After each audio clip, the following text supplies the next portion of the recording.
Welcome to the Daily Report. It's Thursday, October 14th here in Korea. I'm Min San-hee. Gas prices nationwide are skyrocketing in response to the global energy crisis as economic activity fuels demand. We have details after a check on the global pandemic situation with our Kwon So-ah.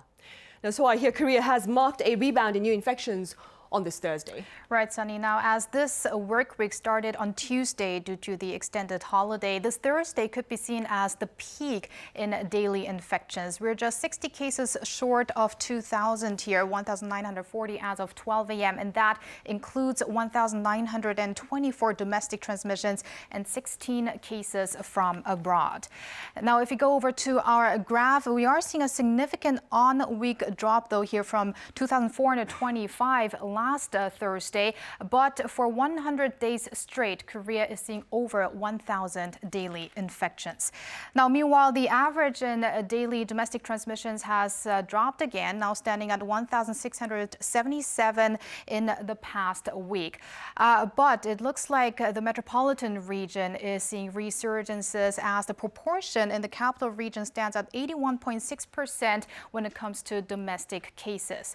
So let's jump over to our map. Now, the capital, Seoul, has seen a rise from the 500s yesterday now to the 700s, also close to 700 in Gyeonggi-do province.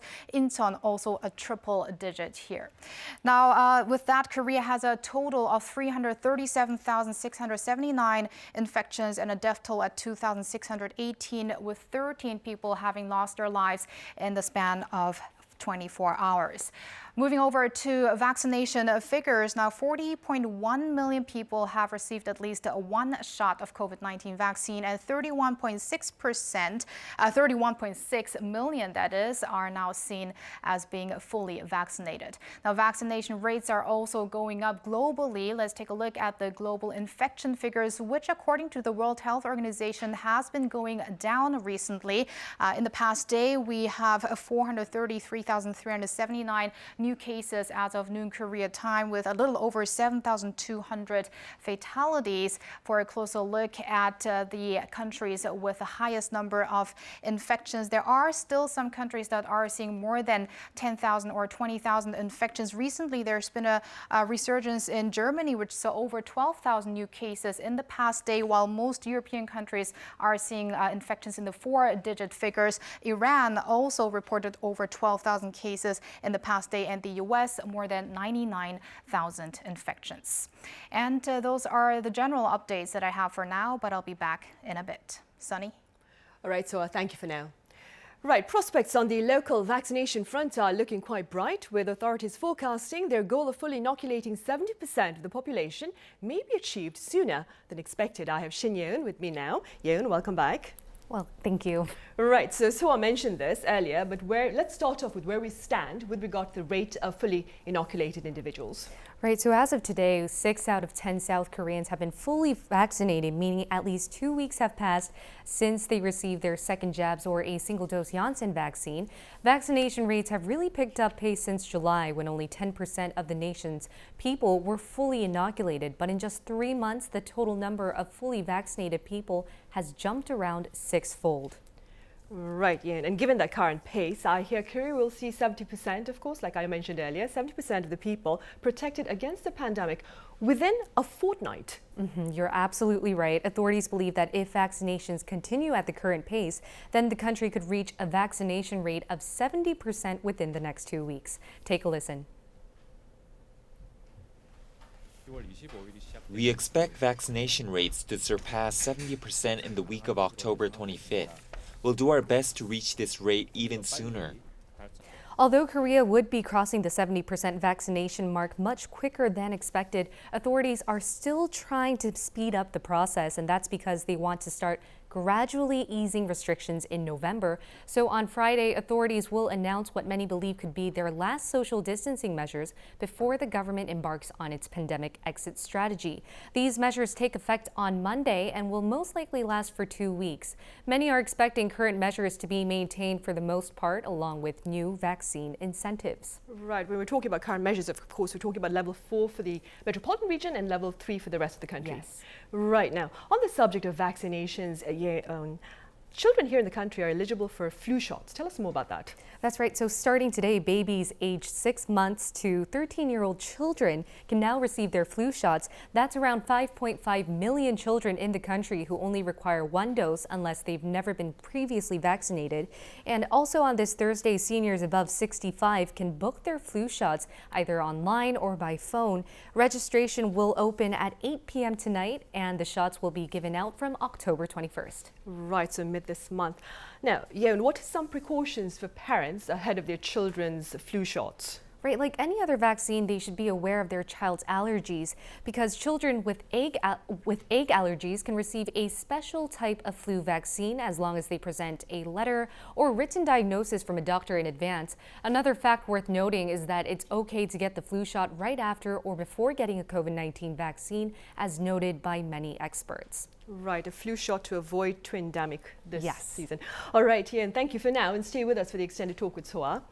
Right, the booster shot campaign is well underway here on the local front, and for more on that, I have Soa back at the desk. Soa, tell us more.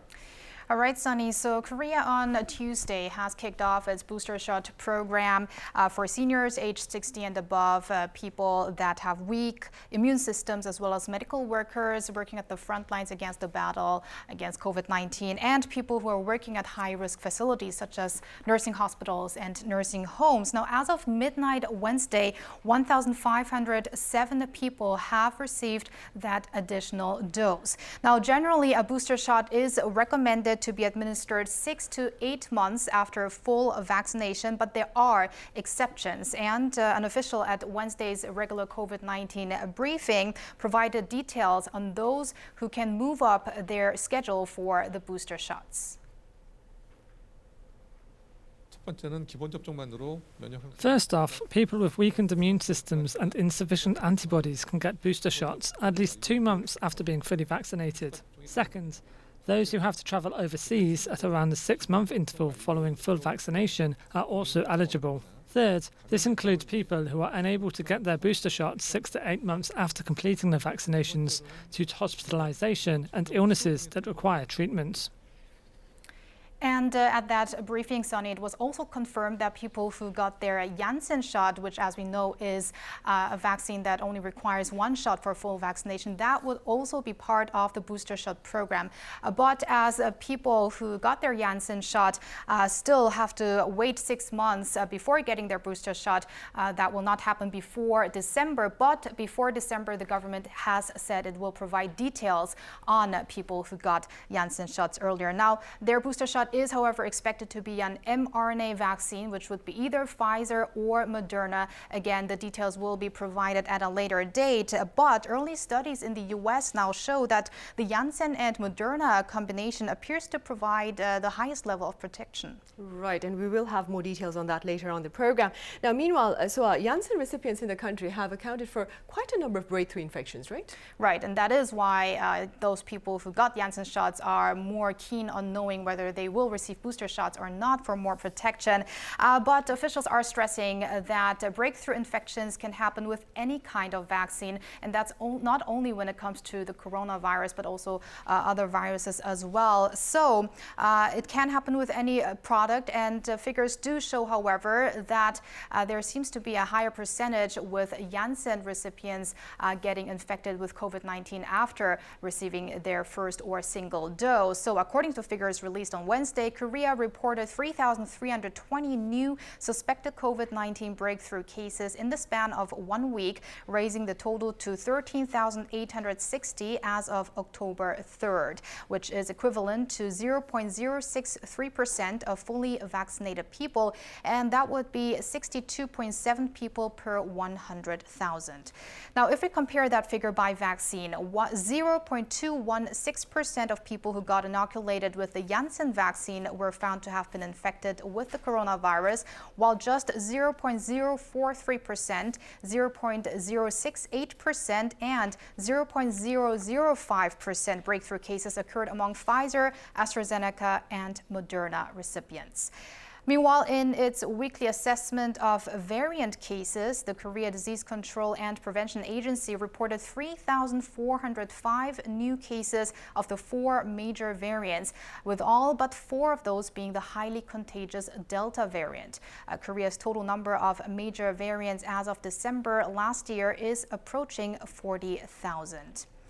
Now, Sunny, in regards to breakthrough infections, officials are noting that in the near future we might see a higher number of breakthrough cases, but that will be a normal development because we will have higher vaccination rates. So the number of people that are vaccinated and are infected with COVID-19 might outnumber the number of COVID-19 cases among people that are not vaccinated. Right, especially as we're looking at 70% of the population that is fully inoculated within 2 weeks. Having said that, Sua, what are the prospects on our daily infection numbers once we reach that threshold of 70%? Well, Sunny, people are asking questions regarding these tallies over concerns that once we reach the 70% goal and social distancing measures are eased, that despite high vaccination rates, the infection numbers may go up. So here's the government's forecast, or rather the reason for why there can not be a forecast on that.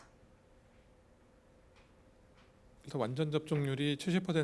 full vaccinations exceed 70%, most epidemiologists predict there will be a higher chance of fewer infections rather than more. However, uncertainty remains, and there are also cases abroad where transmissions have gone up despite high vaccination rates. It's difficult to predict how much the infections could rise. From here on, we have to take a comprehensive look at vaccine efficacy, movement trends, people-to-people contact, and how well prevention measures are being followed.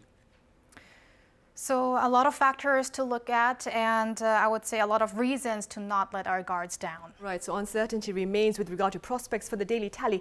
But there is certainty about vaccine incentives in light of higher vaccination numbers. And for that, I turn to our Shin Yeon back again. Now, Yeon, do tell us about the incentives available to individuals fully vaccinated in countries outside, that is, of Korea. Right, so if we start with the United States, the U.S. Department of Homeland Security said on Wednesday that the U.S. will reopen land borders with Mexico and Canada to fully vaccinated travelers from November. This is happening some 19 months after they were closed. They have been curbing travel from Mexico and Canada since March of 2020, and we can say that this is one effort being taken by the Biden administration to try and encourage vaccine uptake. As of now, around 56% of Americans are fully vaccinated. And if I move on to Singapore, which has so far inoculated 83% of its population, only the vaccinated are allowed to drink and eat at coffee shops and restaurants. Those who haven't been inoculated can only order takeout food. They'll also be restricted from visiting shopping malls, and these measures took effect from Wednesday, but a grace period will be applied over the next week. Right. And so we've covered countries that have a relatively high vaccination rate. What about countries that are lagging behind? Well, Sunny, especially a continent that is struggling with a slow vaccine rollout is Africa. And according to the World Health Organization's chief, Tedros Adhanom Ghebreyesus, just 7% there have received a single dose. And that is why the WHO chief is continuously calling on wealthier countries to refrain from administering booster shots as of now until most of the world gets at least one jab. So at a meeting, the chief said that with an aggressive and ambitious action, an earlier anticipated target of 40% can be reached by the end of this year. Here are the details. We're working with leaders to support the prioritization and planning that's needed to make 40% coverage a reality. But it takes global cooperation. Countries that continue to roll out boosters now are effectively preventing other countries from vaccinating their most at-risk populations. So this is part of the WHO's chief saying that a moratorium, that he's been calling on moratoriums a lot of time, that people should not give out these booster shots before most people got their first shot. But you know what has been changed a little bit, the stance of the organization is that the WHO is acknowledging or actually also recommending booster shots for people with weakened or impaired immune systems. So in that case, it is now recommending these shots. I see. All right, so as always, thank you very much for that. And Yeon, I'll see you back on Friday.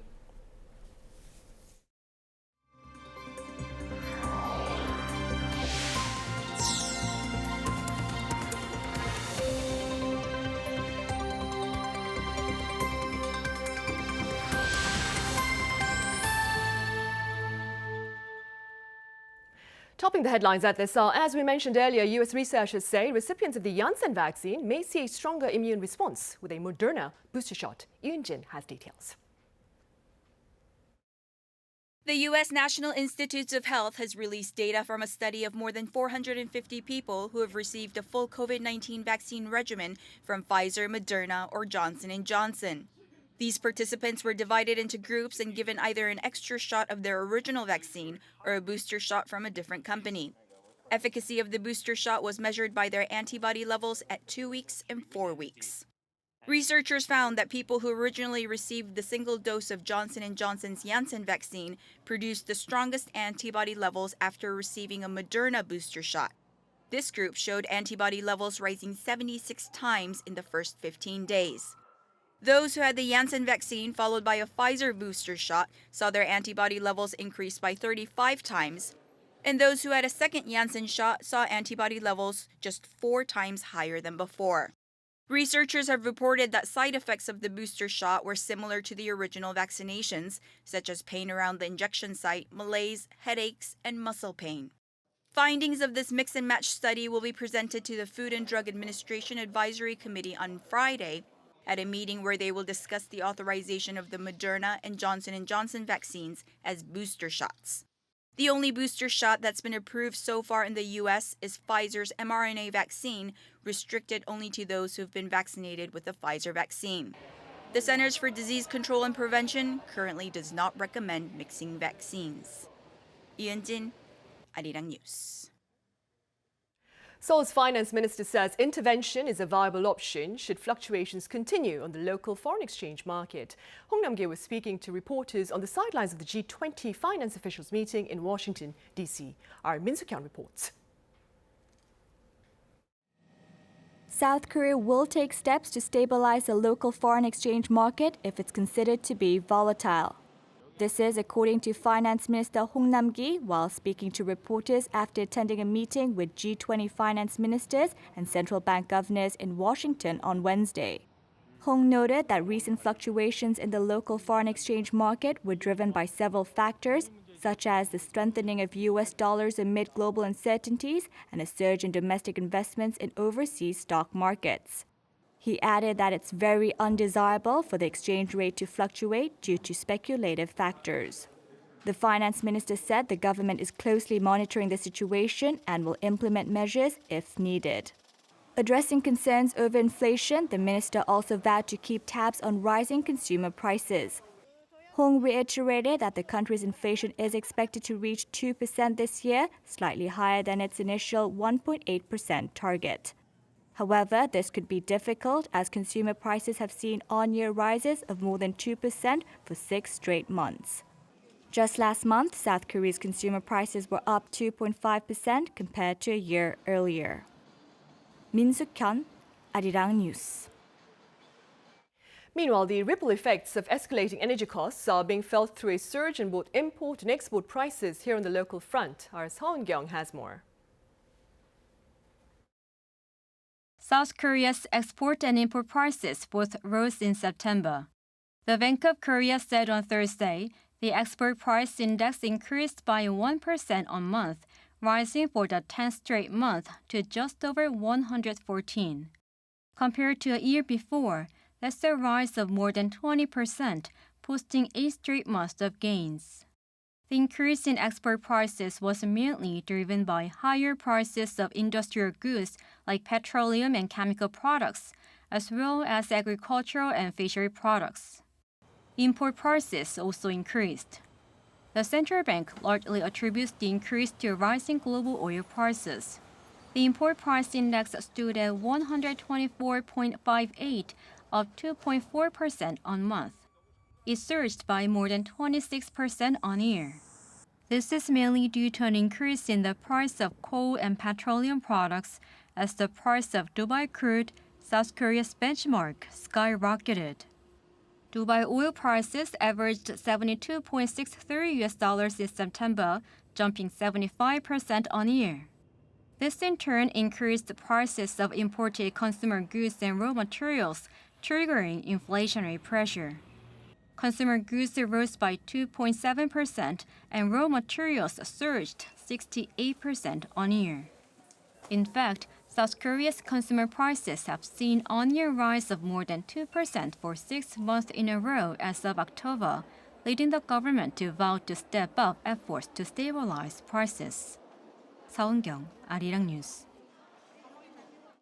The U.S. White House is seeking to actively address disruptions in supply chains ahead of its Christmas season. For more on its efforts, here's Kim Hyo-sun. The Biden administration is stepping up efforts to tackle the supply chain bottlenecks that have led to shortages of some goods and higher consumer prices, which is threatening to disrupt the U.S. holiday season. President Biden announced Wednesday that the Port of Los Angeles will be working on a 24/7 schedule, bringing it in line with operations at the Port of Long Beach, which is already operating nonstop. Those two ports handle 40% of America's total container traffic. Calling this a big first step, President Biden also called for the private sector to step up their own efforts. This is a big first step in speeding up the movement of materials and goods through our supply chain. But now we need the rest of the private sector chain to step up as well. This is not called a supply chain for nothing. This means that terminal operators, railways, trucking companies, shippers, and other retailers as well. The decision follows Biden's meeting with senior officials and stakeholders, including port operators, truckers associations, and major shippers, which included South Korea's Samsung Electronics. The administration's measures are being dubbed a, quote, 90-day sprint. The U.S. is not the only country facing a supply chain nightmare. Britain's largest commercial port reportedly has 50,000 containers waiting to be collected due to a shortage of truck drivers. This means containers are being offloaded but left stacked in the port. This is also causing delays in returning empty containers for reuse. Such a logjam is causing widespread concerns among retailers about future inventories. In other parts of the world, countries are facing similar problems as ports are congested due to the rapid rebound in demand for commodities and goods as many economies recover from the pandemic. Shipping costs have soared, and companies that want their goods shipped are finding it hard to secure enough ships or containers. This all comes amid a hike in consumer prices around the world. Kim Hyo-sun, Arirang News. And staying in the U.S., the Federal Reserve may start a gradual tapering process by mid-November. Our Han Sung-woo has more on what this means. The U.S. Federal Reserve System could start slowing down the emergency support it's been providing to the economy as early as mid-November. That's according to detailed records or minutes from the Federal Open Market Committee's September meeting, released Wednesday. CNBC reports the meeting summary showed members feel the central bank has neared its economic goals and may soon begin tapering or normalizing policy by reducing the pace of its monthly asset purchases. The Fed would slowly cut down the $120 billion a month in bond buys. It would probably start by reducing $10 billion a month in treasuries and $5 billion a month in mortgage-backed securities, indicating a general belief that a gradual tapering process to conclude around mid-2022 would be appropriate. The summary said, quote, participants noted that if a decision to begin tapering purchases occurred at the next meeting, the process of tapering could commence with the monthly purchase calendars beginning in either mid-November or mid-December. The Fed next meets on November 2nd, and the discussion comes amid inflation concerns. According to MarketWatch, several Fed officials said they prefer to proceed with tapering at a faster pace. Others worry the process may result in a negative market reaction. The minutes showed that Fed staff raised their near-term forecast for inflation, but maintained that this year's rise would be transitory. However, some officials predicted inflation to remain elevated next year, with risks of it going even higher. In the dot plot of individual members' expectations for interest rates, the committee indicated interest rates could be raised as soon as 2022. Policymakers were split evenly between those who wanted at least one rate increase and those who preferred to hold rates steady. Officials stressed, though, that tapering does not imply pending interest rate hikes. 한성우, Arirang News.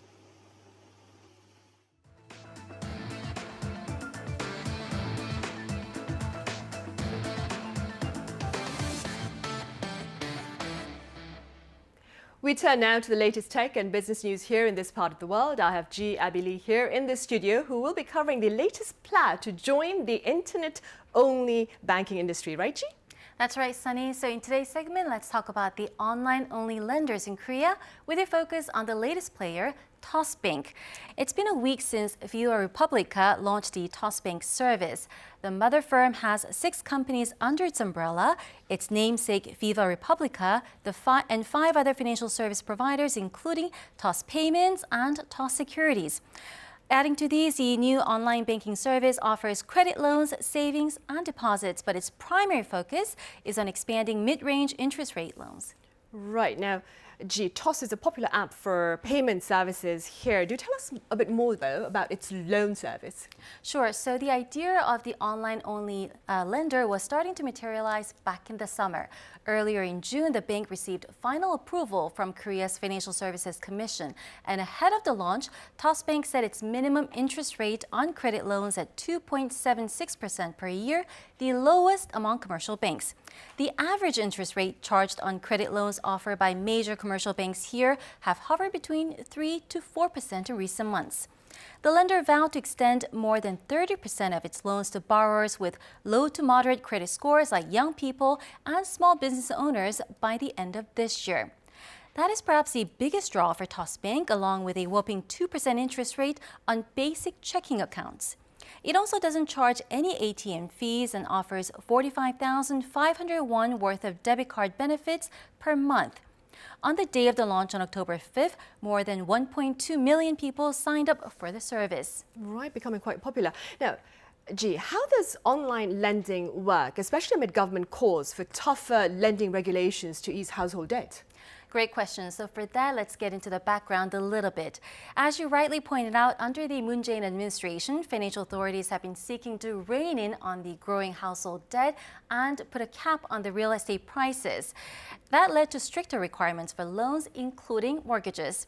The regulator earlier this year urged local banks to limit the annual growth of their loans to only 5%, but, and this is a big but, that does not apply to lenders who only operate online like TOSBank.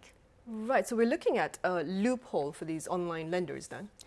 In a way, yes, but they are subject to follow the authority's suggestion to keep the maximum amount of credit loans allowed for individuals to below their annual earnings.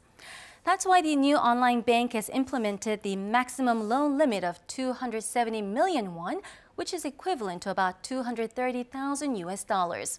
The borrowing limit for credit loans via overdraft accounts at TOSBank will be around 100 million won. I see. Now, G, what other online-only banks do we have here in the country? So there are 2, KakaoBank and KBank. KakaoBank is the country's first online lender established in 2017, and it's still Korea's biggest internet-only bank. By the first half of this year, the number of KakaoBank customers reached 16.7 million, a 34% increase from the end of 2019.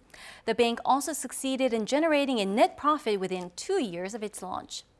This performance is largely attributed to KakaoTalk's ubiquity among customers, with 9 out of every 10 Koreans using the messenger. KBank also began operations in 2017, with its largest owner being the telecommunications giant KT Corporation. Some 20 companies, including Uri Bank and NH Investment and Securities, have stakes in the online lender. KBank is also planning to go public on the Korea Exchange in 2 years. Both Kakao and KBank offer mid-interest rate products and announced they would expand the product's proportion to 20.8% and 21.5% respectively. Right. And I hear KakaoBank is also looking to extend its presence beyond national borders. That's correct. KakaoBank is actually looking toward Southeast Asia. A recent report by S&P Global Market Intelligence show the internet-only bank has the potential to tap into millions of international users on the messaging app KakaoTalk. The report mentioned 2 countries in particular as potential viable markets. The report stated Kakao Bank could target Thailand and Indonesia in its international plans, as these fast-growing economies are already the largest overseas markets for Kakao Corp's instant messaging platform. Thanks to the bank's IPO back in August, Kakao Bank has ample cash to fine-tune its overseas business plans. That's all for me today. I'll be back next week. All right, Ji, as always, thank you very much for the coverage. Thanks for having me.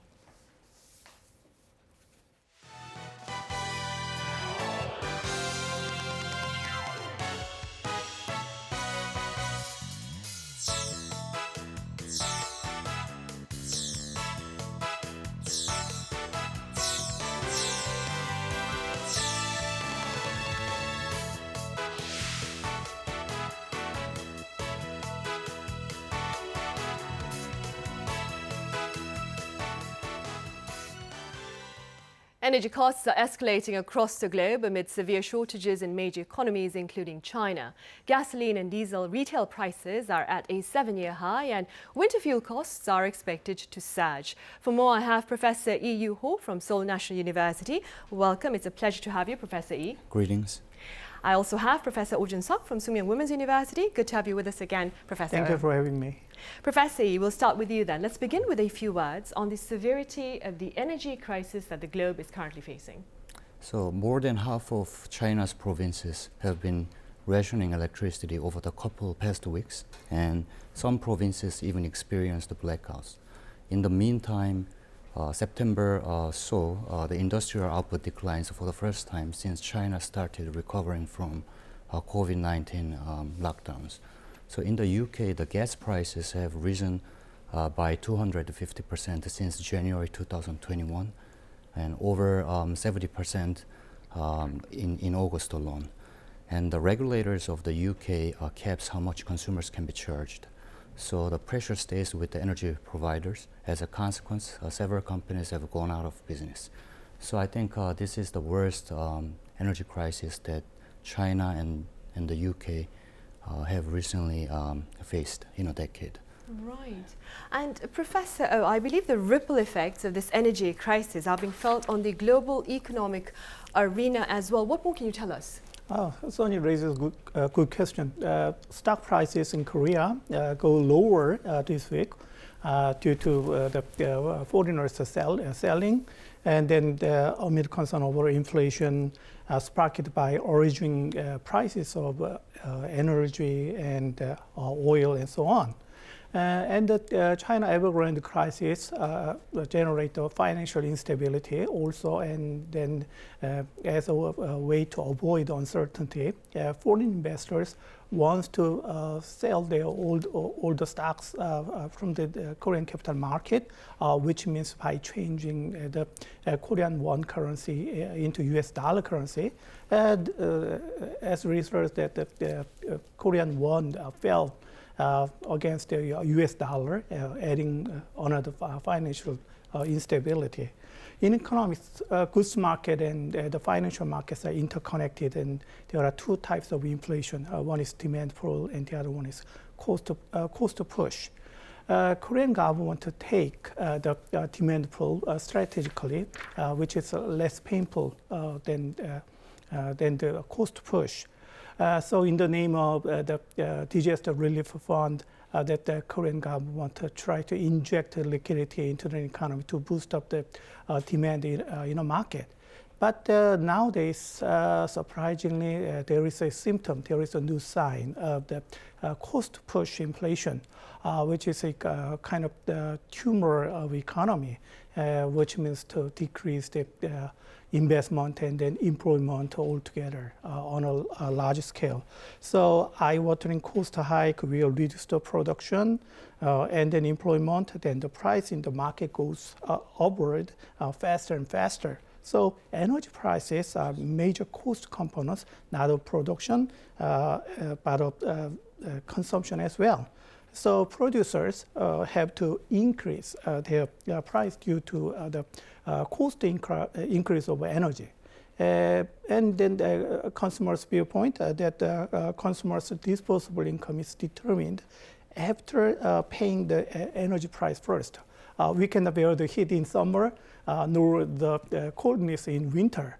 So it is fixed cost. So when energy prices stay high, it means it adds to the worries of the slowdown in global economic recovery. Right, unfortunately, of course. Professor Yi, you mentioned the UK facing a petroleum shortage and China facing a coal shortage. Could you tell us a bit more about perhaps the reasons behind these respective shortages in these two countries, the UK and China? Okay, so China is highly dependent on coal, which provides 70% of the country's power generation. And China's energy market is a regulated one in which the price of electricity is controlled by the government.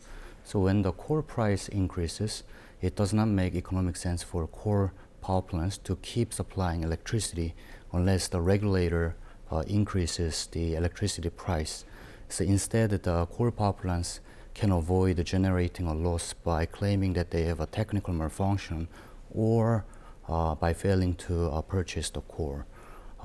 And I think both of which happened in the run-up to the current crisis.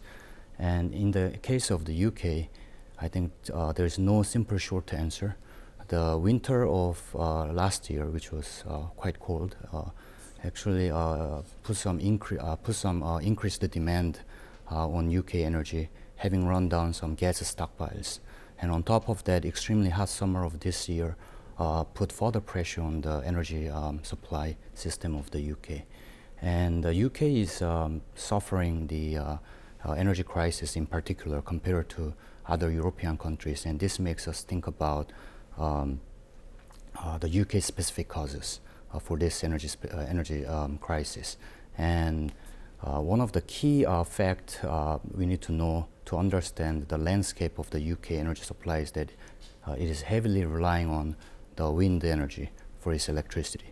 So it's about 25% of electricity of the UK is coming from the wind.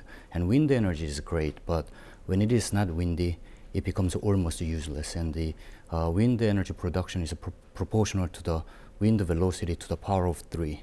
So say that you get like 20% of a reduction of the wind speed, wind velocity, for instance, and this quite frequently happens in the operation of the wind turbines. And say that you have 0.8 now, then a 0.8 velocity of your nominal velocity, which is 1, and taking power of 3 on that, you get like 0.5, which means you only get 50% of the energy that you originally intended to have. And the UK has been experiencing lack of wind this fall. So in summary, the heavy reliance on the coal of China in a regulated market distorted the landscape of the energy supply of the country, and the intermittent nature of the wind energy I think played some role in the run-up to the current crisis in the UK. Right. And keeping in mind the current energy crisis then, Professor Yi, some pundits are casting doubt, therefore, on the timing of efforts to ensure carbon neutrality. What are your thoughts on this? I think decarbonization is an indisputable mission of our generation and after. But a more important question is how we do it. So I think every energy source has a niche. So fossil fuels are relatively easy to deploy and is scalable. However, fossil fuels emit carbons, and it introduces inherent vulnerability of the cost volatility, price volatility associated with the international geopolitics. And the renewable energy is an emission-free energy source. However, it is extremely surprisingly expensive, and also it is intermittent by nature, and most importantly, it is not scalable. So I think the nuclear energy is the only scalable decarbonizing energy source that we have. And I think we need to face it and take that into account for our energy planning. Right. Meanwhile, Professor Oh, do you suppose now that the struggle for an upper hand or perhaps dominance in the international arena between the US and China may have perhaps aggravated the energy crisis? Yeah, you also raised a good point. We already know that China's trade policy, known as PRI, Belt and Road Initiative, has transformed nowadays into the string of the pearl strategy, which encompasses international trade and logistic network in the South China Sea. as a countervailing power, the United States, they has formed the Quad Diamond as a kind of military defense alliance network connecting Hawaii, Japan, India, and Australia. Overlapping area is India and Australia. Think about it. India, Beijing is less harsh on India because of their colossal size. So in the sense that Australia is stuck between a rock and a hard place, and then its biggest trading partner is China. But there is a catch because Canberra craved to what I mean that security and the legitimacy it has from being allied with the United States and the West. So Beijing found Canberra meddlesome in the domestic affairs related with Hong Kong and then related with Taiwan and the South China Sea. So China launched a trade sanction against Australian products like wine, and then restrict import the beef and charcoal. That is the source of energy crisis. So in a cycle of escalating tension, it has shown that Beijing and Washington keep targeting each other, economic and military ambition. So Australia, already their country, could pay the price for being caught between these two geopolitical forces. That is why now Australia has become a big target in the middle of energy crisis. Right. And staying with the energy crisis, now this is looking to be a hurdle for economic growth, and rising consumer prices are also a reality in many parts of the world. Therefore, Professor O, there are concerns over stagflation. What are your thoughts on this? A main component of purchasing power is CING, consumption, investment, and then government expenditure. In Korea, we cannot rely on government expenditure anymore. So the rest is the consumption and then investment increase. But due to energy crisis, surprisingly at this time, dwindles consumption and investment altogether simultaneously on a broader scale in the Korean market. According to IMF economic outlook, it is high time to take a double check on the possibility of stagflation. Stagflation is when there is a high inflation with stagnant economic growth. So upward pressure on price could be larger and longer lasting than anticipated. Growing the power supply crunch in China also has cut the production at factories and triggered an eye-watering cost increase in energy. In spite of this, this is a wait-and-see situation, but we have to think more on the production shortage in China. We already know that China is called the factory of the world. When there happens a shortage of their production, it means that the production shortage in the world, which means all the prices will hike eventually. So we already know that the major economies are Korea's trade partner, which is a yield effect against all the major countries. So what we're worried about now is that it is imminent, the pressure of the stagflation. I see. And Professor Yi, what are your thoughts on the impact of the global energy crisis on Korea as we look ahead to the colder months of the season? I think it is reasonable to anticipate an increase in energy price this winter in Korea. I'm speaking this because more than 80% of the Korean energy consumption is coming from fossil fuels, most of which are being imported. I see. And Professor Oh, what more can you tell us now about the economic impact of the global energy crisis on Korea's economy now?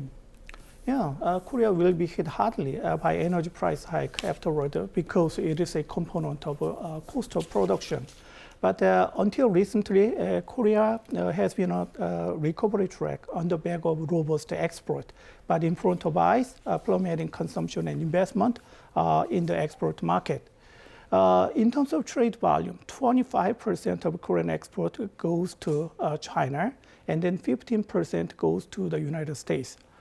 So in total, 40% of Korean export goes to either China or the United States. Commonly, they are in trouble and then under uncertainty. Think about it.